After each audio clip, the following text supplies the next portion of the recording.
प्यारे पंजाबियों, कहते संकट कदे दस के नहीं आउंदा और जदों आउंदा है तो उहदे नाल जूझना पैंदा है। पहली गल ते आपां ये लॉकडाउन और करफ्यू का मकसद समझिए, जे मकसद ना समझिया तो फिर किसी पासे कोई दिशा नहीं लभनी। समाधान ये समस्या है तो समाधान जरूर हुंदा। ये सब तो वड्डी आपदा जिहड़ी पिछले 20-25 सालां च आई है, ये तुहाडी जान बचाने दे लई सारा कुछ होया, क्योंकि कोई सरकार ये नहीं चाहूगी कि इकोनॉमिक स्लो डाउन हो जाए, बिजनेस बंद हो जान।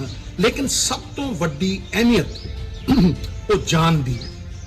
देखो, टॉप प्रायोरिटी जान बचाना है। इसे करके मकसद थोड़ी जान बचाना है और तुहानू अड अड अथक प्रथक करके आइसोलेट करके तुहानू घरां दे विच रख के समूहिक रूप दे विच लोकां नू इकट्ठा ना होण दिता जावे। क्योंकि जे ये 1 तो 3000 या 400 तो 4000 च फैली तो फिर एक कंट्रोल नहीं होना इंडिया दे विच। तुसीं सोचो कि जिहड़े फर्स्ट वर्ल्ड कंट्रीज ने, बहुत वधिया आर्थिक व्यवस्था, वो नहीं कंट्रोल कर पा रहे। ते जे ये बस्तियां दे विच फैलन लग गई तो हिंदुस्तान नूं बहुत वड्डी प्रॉब्लम फेस करनी पैनी। सो मकसद तुहाडी जान बचाना है और मकसद डिफीट कित्थे हो रहा है। कई बार लोकां नूं कई बार ये पता ही नहीं हुंदा भी वो जो कर रहे हैं उहदे नाल उन्हां दी जान नूं खतरा है। जदों भी लोग 50 तो 100 किसी दुकान के बाहर इकट्ठे होंगे, मैनूं पता है मजबूरी च होंगे, लेकिन उन्होंने समझाना बहुत जरूरी है। सरकार दीयां मजबूरियां और सबर जीवन के हर मकसद का दरवाजा खोलता है। जदों तुसीं 100 बंदे इकट्ठे होए तो फिर वो मकसद डिफीट हो गया, क्योंकि तुसीं घर च महफूज हो। घर च रखण इसका कारण यह है भी वो फैले ना। आपां लंगर की प्रथा है, ये अपनी पछाण है, ये हर पंजाबी की जिंद जान है। लेकिन परिस्थितियों के अनुसार ढाल के हुण लंगर जिहड़ा हैगा वो घरों घरी पहुंचाना पैना, पैकेटां दे विच पहुंचाना पैना।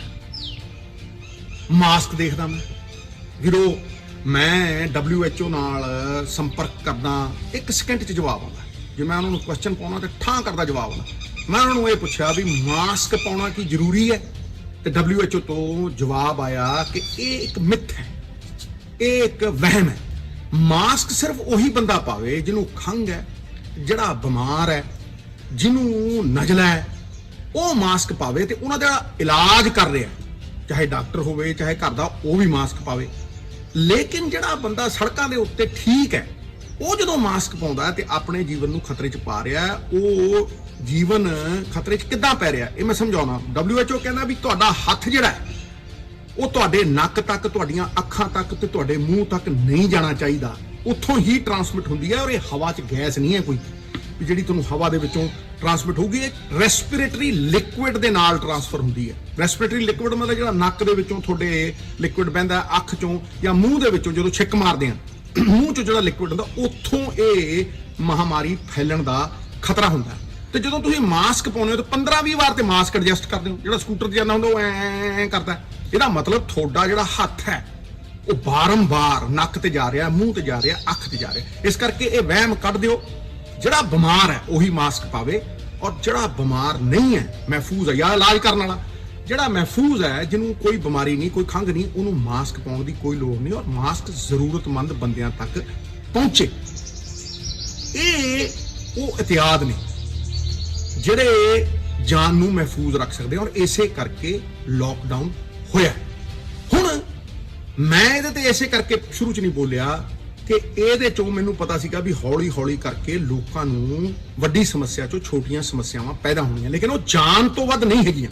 पहलां तां ये समझ लो समस्यावां की पैदा होईਆਂ भी सरकार ने जदों जान बचाउण दे लई ये सारा कुछ करता। हुण 2 तरह दे बंदे इहदे च, एक जिन्हों को पैसे है और वो समान खरीदना चाहते, एक डेली वेजर लेबरर जिन्होंने रोज कमाना है, रोज खाना है और जो उन्होंने दिहाड़ी नहीं करनी तो उन्होंने को रोटी भी है नहीं। सरकार उन्होंने सैग्रीगेट कर रही है। मैं कल डिप्टी कमिश्नर नाल बहुत लंबी मीटिंग की है, फिर अपने हर काउंसलर को बुला के एक चीज़ पूछी भी लोग उन्होंने की कहते हैं, किस तरह कहते। कई काउंसलर के घरे लोग चले गए, मजबूरी च जाते हैं बेचारे, उन्होंने की आवाज़ चुकनी पैनी है ना, उन्होंने समझाना पैना ਉਹ ਜਦੋਂ ਰੋਟੀ ਨਹੀਂ ਹੁੰਦੀ, ਮਤਲਬ ਐਸੈਂਸ਼ੀਅਲ ਕਮੋਡਿਟੀਆਂ ਨਹੀਂ ਹੁੰਦੀਆਂ, ਤੇ ਉਹ ਕਾਉਂਸਲਰ ਦੇ ਘਰ ਇਕੱਠੇ ਹੋ ਕੇ ਚਲੇ ਜਾਂਦੇ ਹੈ। ਤੇ ਗਲਤ, ਲੇਕਿਨ ਉਹ ਕਰਨ ਕੀ? ਸੋ ਇਸ ਕਰਕੇ ਇਹ ਬੈਲੈਂਸ ਬਣਾਉਣਾ ਪੈਣਾ ਕਿ ਲੋਕਾਂ ਦੀ ਜਿਹੜੀ ਸਮੱਸਿਆ ਹੈ ਉਹਨੂੰ ਹੌਲੀ ਹੌਲੀ ਸੋਲਵ ਕਰਨਾ ਪੈਣਾ, ਪਰ ਸਬਰ ਰੱਖੋ। ਸਬਰ ਦਾ ਫਲ ਬਹੁਤ ਮਿੱਠਾ ਹੁੰਦਾ ਹੈ। ਮਹਿਫੂਜ਼ ਰੱਖਣਾ, ਜਾਨ ਬਚਾਉਣੀ, ਇਹ ਸਰਕਾਰਾਂ ਦਾ ਪਹਿਲਾ ਕੰਮ ਹੈ। ਸੋ ਉਹਨਾਂ ਨੂੰ ਸੈਗਰੀਗੇਟ ਕਰ ਰਿਹਾ। ਡਿਪਟੀ ਕਮਿਸ਼ਨਰ ਸਾਹਿਬ ਨਾਲ ਅਸੀਂ ਸਲਾਹ ਕੀਤੀ ਸੀਗੀ ਕਿ ਭਾਈ ਸਭ ਤੋਂ ਵੱਡਾ ਮੁੱਦਾ ਇਹ ਆ ਰਿਹਾ ਕਿ ਲੋੜਵੰਦ ਕੌਣ ਹੈ ਔਰ ਪਹੁੰਚਾਉਣਾ ਕਿਹਨੂੰ ਹੈ। ਸਮਝ ਇਹੀ ਨਹੀਂ ਆ ਰਹੀ, ਔਰ ਉਹ ਵੀ ਮੰਨੇ ਇਸ ਗੱਲ ਨੂੰ ਵੀ ਸਾਰਿਆਂ ਨੂੰ ਇਹੀ ਨਹੀਂ ਸਮਝ ਆ ਰਹੀ ਵੀ ਪਹੁੰਚਾਉਣਾ ਕਿਹਨੂੰ ਹੈ। ਦੂਜੀ ਪ੍ਰੋਬਲਮ ਇਹ ਆ ਰਹੀ ਹੈ ਕਿ ਜਿਹੜੀਆਂ ਥੋਕ ਦਾ ਸਮਾਨ ਆਉਂਦਾ ਸੀ, ਉਹ ਥੋਕ ਦਾ ਸਮਾਨ ਅੱਜ ਜਿਹੜੇ ਇੰਟਰਸਟੇਟ ਬੈਰੀਅਰ ਨੇ, ਵੱਡੇ ਵੱਡੇ ਟਰੱਕ ਲੋਕਡਾਊਨ ਕਰਕੇ ਉੱਥੇ ਖੜੇ ਆ। ਹੁਣ ਜਦੋਂ ਥੋਕ ਦਾ ਸਮਾਨ ਥੋਕ ਦੀਆਂ ਵੱਡੀਆਂ ਦੁਕਾਨਾਂ ਤੇ ਨਹੀਂ ਆਊ, ਤੇ ਫਿਰ ਉਦੋਂ ਬਾਅਦ ਸੈਮੀ ਥੋਕ ਵਾਲੀਆਂ ਦੁਕਾਨਾਂ ਤੇ ਨਹੀਂ ਆਊ, ਤੇ ਉਹ ਛੋਟੀ ਦੁਕਾਨ ਤੇ ਕਿਵੇਂ ਪਹੁੰਚੂ? ਆਮ ਬੰਦਾ ਛੋਟੀ ਦੁਕਾਨ ਤੇ ਜਾ ਕੇ ਸਮਾਨ ਖਰੀਦਦਾ। ਹੁਣ ਉਹ ਸਮੱਸਿਆ ਨੂੰ, ਸਪਲਾਈ ਚੇਨ ਨੂੰ ਬਣਾ ਰਹੇ, ਔਰ ਗਵਰਨਮੈਂਟ ਆਫ ਇੰਡੀਆ ਵੀ ਅੰਮ੍ਰਿਤਸਰ ਦੇ ਡਿਪਟੀ ਕਮਿਸ਼ਨਰ ਨਾਲ ਇਨ ਟੱਚ ਹੈ, ਔਰ ਉਹ ਕਹਿ ਰਿਹਾ ਵੀ ਅਸੀਂ ਉਹਨਾਂ ਟਰੱਕਾਂ ਨੂੰ ਉੱਥੋਂ ਭੇਜ ਰਹੇ ਹਾਂ। ਥੋਕ ਤੋਂ ਜਦੋਂ ਆਮ ਦੁਕਾਨ ਦੇ ਉੱਤੇ ਆਊਗਾ, ਤੇ ਪ੍ਰਸ਼ਾਸਨ ਦਾ ਇਹ ਸਭ ਤੋਂ ਪਹਿਲਾ ਦਾਇਿਤਵ ਹੈ ਕਿ ਜਿਹੜੀ ਮੁਹੱਲੇ ਦੇ ਕੋਨੇ ਤੇ ਦੁਕਾਨ ਹੈ, ਜਿਹੜੇ ਉਧਾਰ ਵੀ ਲੈਂਦੇ ਆ, ਜਿਹੜੇ ਉਹਨਾਂ ਦੁਕਾਨਾਂ ਦੇ ਨਾਲ ਸੰਪਰਕ ਦੇ ਵਿੱਚ ਨੇ ਅੱਜ ਤੋਂ ਨਹੀਂ, ਪਿਛਲੇ 20-25 ਸਾਲਾਂ ਤੋਂ, ਉਹਨੂੰ ਇਹ ਵੀ ਪਤਾ ਹੈ ਵੀ ਜੇ ਮੈਂ ਇਹਨਾਂ ਦੀ ਨਹੀਂ ਸੁਣੂਗਾ ਤੇ ਕੱਲ ਨੂੰ ਮੇਰਾ ਬਾਈਕਾਟ ਨਾ ਕਰ ਦੇਣ। ਉਹ ਦੁਕਾਨਾਂ ਦੇ ਉੱਤੇ ਸਭ ਤੋਂ ਪਹਿਲ ਦੇ ਆਧਾਰ ਦੇ ਵਿੱਚ ਥੋਕ ਦਾ ਜਿਹੜਾ ਸਮਾਨ ਹੈ, ਸਪਲਾਈ ਚੇਨ ਉੱਥੇ ਸ਼ੁਰੂ ਹੋਣੀ ਚਾਹੀਦੀ ਹੈ। ਦੂਜੀ, ਕਿਸੇ ਨੂੰ ਡਾਇਬਟੀਜ਼ ਹੈ, ਉਹ 2 ਦਿਨ ਬਗੈਰ ਦਵਾਈ ਕਿਵੇਂ ਰਹੂ? ਉਹ ਬੜਾ ਔਖਾ ਹੈ। ਅੱਛਾ, ਜਿਹਨੂੰ ਸਪਲਾਈ ਹੁੰਦੀ ਹੈ ਉਹ ਫਿਰ 6 ਮਹੀਨੇ ਦੀ ਇਕੱਠੀ ਲੈ ਲੈਂਦਾ। ਇਹ ਬੈਲੈਂਸ ਬਣਾਉਣਾ ਪੈਣਾ ਹੈ, ਔਰ ਉਹ ਥੋਕ ਦਾ ਸਮਾਨ ਇਹ ਸਪਲਾਈ ਚੇਨ ਬਣਾ ਕੇ ਇਹਨਾਂ ਲੋਕਾਂ ਦੇ ਕੋਲ ਪਹੁੰਚਾਉਣਾ ਪੈਣਾ। ਇਹ ਸਮੱਸਿਆ ਦਾ ਵੱਡਾ ਸਮਾਧਾਨ ਹੈ। ਲੇਕਿਨ ਇੰਨਾ ਤੁਸੀਂ ਯਾਦ ਰੱਖੋ, ਮੈਂ ਪਹਿਲੇ ਚਰਨ ਦੇ ਵਿੱਚ ਤੁਹਾਨੂੰ ਇਹੀ ਕਹਿਣਾ ਚਾਹੁੰਦਾ ਕਿ ਜਿੱਥੇ 4 ਬੰਦਿਆਂ ਤੋਂ ਵੱਧ, 144 ਲੱਗੀ, 4 ਬੰਦਿਆਂ ਤੋਂ ਵੱਧ ਲੋਕ ਇਕੱਠੇ ਹੁੰਦੇ ਆ, ਤੇ ਉਹ ਆਪਣੀ ਵੀ ਤੇ ਸਮੂਹ ਪੰਜਾਬ ਦੀ ਜਾਨ ਨੂੰ ਖਤਰਾ ਪਾ ਰਹੇ ਆ। ਕਿਉਂਕਿ ਜੇ ਇਹ 400 ਨੂੰ ਫੈਲੇ ਤੇ 400 ਤੋਂ 4000 ਕਦੋਂ ਗਿਆ ਪਤਾ ਨਹੀਂ ਲੱਗਣਾ। ਜਿਹੜੇ ਵੱਡੇ ਦੇਸ਼ਾਂ ਨੇ ਕੰਟਰੋਲ ਵੀ ਕੀਤਾ ਹੈ, ਕੋਰੀਆ ਵਰਗਿਆਂ ਨੇ, ਉਹਨਾਂ ਨੇ ਘਰਾਂ 'ਚ ਹੀ ਸੈਗਰੀਗੇਟ ਕਰਕੇ, ਉੱਥੇ ਟੈਸਟਿੰਗ ਕਰਕੇ, ਜਿਹਨੂੰ ਬਿਮਾਰੀ ਹੈ ਉਹਨੂੰ ਉੱਥੇ ਹੀ ਇਲਾਜ ਕਰਤਾ ਜਾਂ ਉਹਨੂੰ ਉੱਥੋਂ ਹਸਪਤਾਲ ਤੋਂ ਚੱਕ ਲਿਆ। ਲੇਕਿਨ ਜਦੋਂ 4000 ਬੰਦਾ ਇਕੱਠਾ ਹੋ ਕੇ, ਜਾਂ 400 ਜਾਂ 200 ਬੰਦਾ ਇਕੱਠਾ ਹੋ ਕੇ ਜਾਂਦਾ, ਹੁਣ ਦਾਨ ਕਰਨ ਵਾਲੇ ਬੰਦੇ, ਮੈਂ ਉਹਨਾਂ ਦੇ ਨਾਲ ਪੂਰਾ ਸਮਰਥਨ ਕਰਦਾ, ਕਿਉਂਕਿ ਮੈਂ ਇਹ ਸਮਝਦਾ ਕਿ ਇਦੋਂ ਵੱਡੀ ਦਾਤ ਹੀ ਕਿਸੇ ਨੂੰ ਕੋਈ ਨਹੀਂ ਮਿਲੀ ਕਿ ਅਗਲਾ ਮੁਸੀਬਤ ਦੇ ਵਿੱਚ ਕਿਸੇ ਨੂੰ ਮਦਦ ਕਰਨਾ ਚਾਹੁੰਦਾ ਹੈ। ਔਰ ਪੰਜਾਬੀਆਂ ਦੇ ਤਾਂ ਖੂਨ 'ਚ ਲੰਗਰ ਉੱਥੋਂ ਉਪਜਿਆ, ਗੁਰੂ ਸਾਹਿਬਾਨਾਂ ਦੀ ਸਿਹਤ ਤੋਂ ਛਬੀਲਾਂ ਉੱਥੋਂ ਉਪਜੀਆਂ, ਔਰ ਦਾਨ ਵੀ ਉੱਥੋਂ ਹੀ ਉਪਜਿਆ। ਲੇਕਿਨ ਜਦੋਂ ਕੋਈ ਬੰਦਾ 2 ਤੋੜੇ ਦੇਣ ਜਾਂਦਾ ਜਾਂ 4 ਤੋੜੇ ਦੇਣ ਜਾਂਦਾ, ਔਰ 200 ਬੰਦੇ ਇਕੱਠੇ ਕਰਕੇ ਉੱਥੇ ਉਹ ਤੋੜੇ ਵੰਡਦਾ, ਤੇ ਫਿਰ ਉਹਨੂੰ ਇਹ ਸਮਝ ਨਹੀਂ ਹੈ ਵੀ ਭਾਈ ਉਹ ਫਾਇਦਾ ਘੱਟ ਕਰ ਰਿਹਾ ਔਰ ਨੁਕਸਾਨ ਜ਼ਿਆਦਾ ਕਰ ਰਿਹਾ। ਉਹਨੂੰ ਇਹ ਸਮਝਣਾ ਚਾਹੀਦਾ ਹੈ ਵੀ ਜੇ ਤੋੜੇ ਵੰਡਣੇ ਵੀ ਹੈ, ਆਪਾਂ ਲੰਗਰ ਵੀ ਵਰਤਾਉਣਾ, ਤੇ ਮੁੱਢ ਮੰਨ ਲਓ ਕਿ ਘਰੋਂ ਕਰੀ ਜਾਊਗਾ ਭਾਈ, ਘਰੋਂ ਕਰੀ ਜਾਊਗਾ। ਮੈਂ ਰਿਪੀਟ ਕਰ ਰਿਹਾ, ਕਿਉਂਕਿ ਇਹੀ ਮੇਨ ਮੁੱਦਾ ਹੈ, ਔਰ ਇਹੀ ਆਪਾਂ ਨੂੰ ਮਹਿਫੂਜ਼ ਰੱਖੂਗਾ, ਆਪਾਂ ਨੂੰ ਜਿਉਂਦਿਆਂ ਰੱਖੂਗਾ, ਕਿਉਂਕਿ ਇਹ ਖਤਰਨਾਕ ਬਿਮਾਰੀ ਹੈ।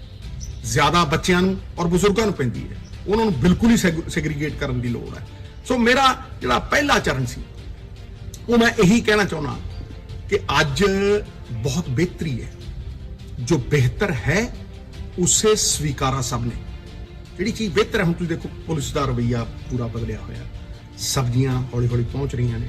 ਮੈਂ ਇੱਥੇ ਆਪਣੇ 3 ਜਿਹੜੇ ਮੇਨ ਮੇਰੇ ਯੋਧੇ ਨੇ, ਜਿਹੜੇ ਅਸਲ ਦੇ ਵਿੱਚ ਜਰਨੈਲ ਲੜਨ ਵਾਲੇ ਨੇ, ਜਿਹੜੇ ਆਮ ਲੋਕਾਂ ਦਾ ਭਲਾ ਕਰਨ ਵਾਲੇ ਨੇ, ਜਿਹੜੇ ਮੇਰੇ ਤੋਂ ਵੀ ਪਹਿਲਾਂ ਦੇ ਕਰ ਰਹੇ ਨੇ। ਇੱਕ ਹੁੰਦਲ ਸਾਹਿਬ ਨੇ ਸਾਡੇ, ਇਹ ਗਰੀਬ ਬਾਬਿਆਂ ਚੋਂ ਹੈ, ਇਹ ਮੇਰਾ ਬਲਾਕ ਪ੍ਰਧਾਨ ਹੈ, ਅੰਮ੍ਰਿਤਪਾਲ ਹੈ, ਔਰ ਬੜਾ ਫਖਰ ਹੈ ਕਿ ਸਭ ਤੋਂ ਪਹਿਲੀ ਆਵਾਜ਼ ਜੇ ਕਿਸੇ ਕਾਉਂਸਲਰ ਨੇ ਚੁੱਕੀ ਤੇ ਉਹ ਮੇਰੇ ਇਸ ਪੁੱਤਾਂ ਵਰਗੇ ਦਮਨ ਨੇ ਚੁੱਕੀ। ਤਾਂ ਇਹ ਸਾਡੀ ਜਿੰਦ ਜਾਨ, ਇਹਨਾਂ ਤੋਂ ਬੜੀ ਵੱਡੀ ਇਨਫੋਰਮੇਸ਼ਨ ਮਿਲਦੀ ਹੈ। ਮੈਂ ਸਾਰਿਆਂ ਨਾਲ ਗੱਲ ਕੀਤੀ ਹੈ। ਜਦ ਤੱਕ ਮੈਂ ਐਡ ਨਹੀਂ ਕਰ ਸਕਦਾ ਸੀ, ਕੋਈ ਵੈਲਿਊ ਐਡੀਸ਼ਨ ਨਹੀਂ ਕਰ ਸਕਦਾ ਸੀ, ਮੈਂ ਤੁਹਾਡੇ ਨਾਲ ਆਪਣੇ ਵਿਚਾਰ ਸਾਂਝੇ ਕਰਨ ਤੋਂ ਗੁਰੇਜ਼ ਕੀਤਾ, ਕਿਉਂਕਿ ਮੈਂ ਉਹ ਚੀਜ਼ਾਂ ਦੁਹਰਾਉਣੀਆਂ ਨਹੀਂ ਸੀ ਚਾਹੁੰਦਾ ਜਿਹੜੀਆਂ ਬਾਰ-ਬਾਰ ਹੁੰਦੀਆਂ। ਲੇਕਿਨ ਹੁਣ ਇਹ ਪਬਲਿਕ ਦੀ ਜਿਹੜੀ ਆਵਾਜ਼ ਹੈ, ਇਹ ਸਰਕਾਰ ਤੱਕ ਪਹੁੰਚਾਉਣੀ ਬੜੀ ਜ਼ਰੂਰੀ ਹੈ।